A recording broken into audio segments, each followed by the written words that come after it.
Et si on pensait la sécurité au travail différemment?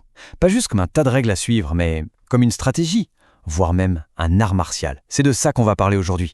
On va voir comment une mission de sécurité, qui a l'air un peu passive de l'extérieur, peut devenir quelque chose de super proactif et puissant. On appelle ça l'aïkido social. Alors, l'aïkido social, c'est quoi au juste? L'idée, ce n'est pas du tout d'aller au clash, de foncer dans le tas. Non, non. C'est beaucoup plus subtil.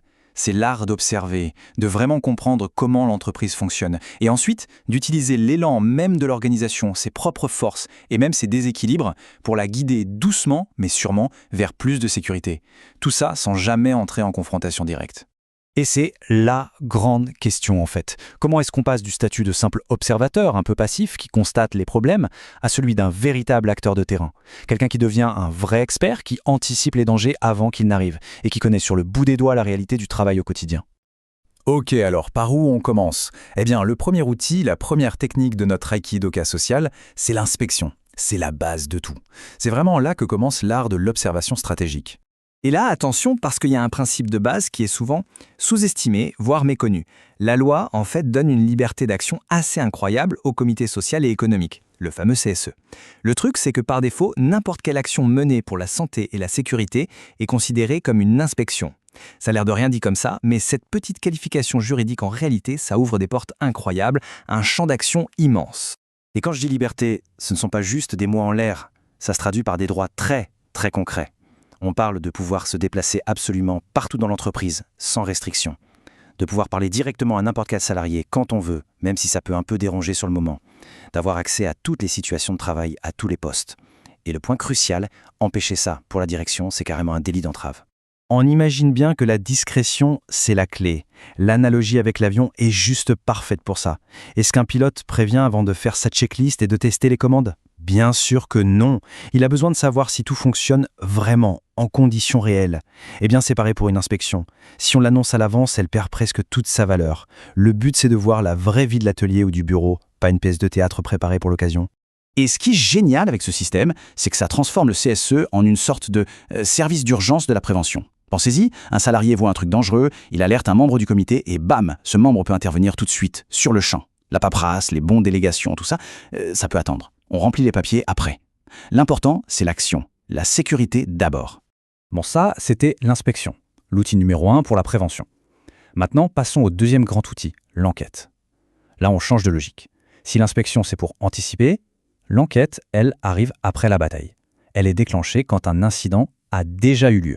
Le mécanisme est assez simple à comprendre. Il faut un déclencheur, un accident du travail, une maladie professionnelle ou même des incidents répétés qui montrent qu'il y a un problème. À partir de là, le CSE lance une enquête. Mais attention, le but n'est pas juste de dire « Ah, ok, c'est ça qui s'est passé ». Non, le vrai but, c'est d'aller plus loin, d'analyser les causes profondes pour être sûr et certain que ça n'arrive plus jamais. Et là, les enjeux sont sérieux, parce qu'une enquête bien menée peut mettre en lumière une faute de l'employeur.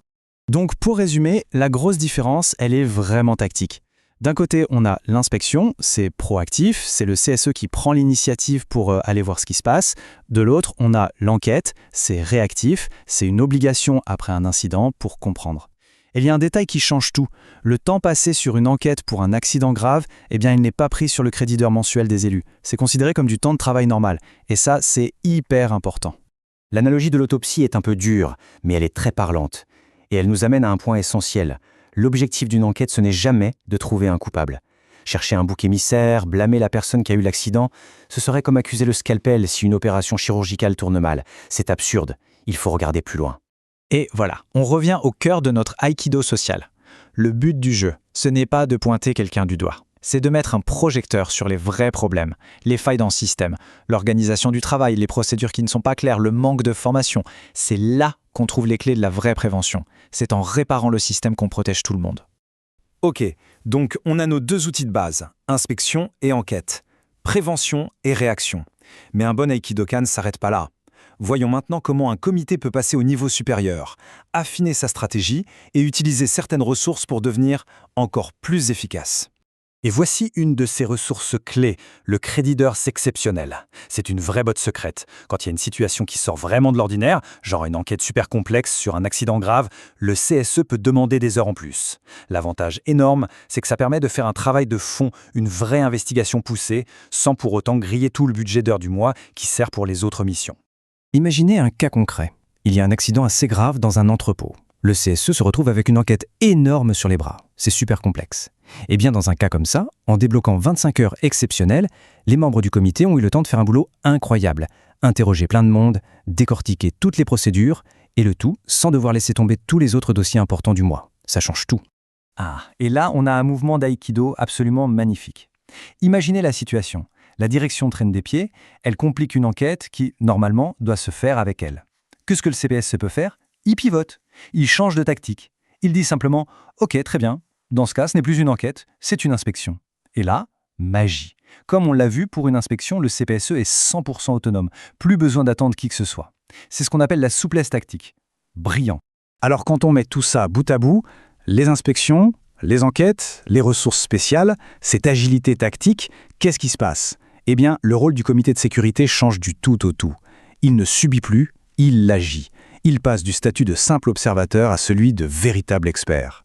Parce qu'en maîtrisant ces deux outils, l'inspection et l'enquête, le CSE ne se contente plus de donner son avis en réunion. Non, il arrive avec des faits, du concret, des choses observées et documentées directement sur le terrain. Il construit une véritable expertise. Et forcément, cette crédibilité-là, ça lui donne un poids énorme dans les discussions avec la direction. Et au fond, le but ultime, c'est ça. Ce n'est pas de se lancer dans un jeu du chat et de la souris avec la direction. L'idée, c'est d'utiliser des méthodes sérieuses, rigoureuses, pour mettre les problèmes sur la table de manière objective. Et à partir de là, de construire un vrai dialogue, un dialogue constructif qui débouche sur des améliorations concrètes pour tout le monde. Alors, pour finir, on peut se poser une question. Et si, au final, la vraie sécurité, ce n'était pas d'empiler des procédures et des papiers? Et si c'était plutôt de développer en interne une vraie expertise? Une expertise de terrain capable d'observer, d'analyser et d'aider l'organisation à s'adapter à sa propre réalité. Réfléchir à ça, ça pourrait bien changer complètement notre façon de voir la prévention au travail. Propulsez votre avenir avec Synergie RP. Découvrez une nouvelle vision du conseil et de la formation stratégique. Scannez ce QR code dès maintenant pour accéder à nos programmes exclusifs et un accompagnement sur mesure.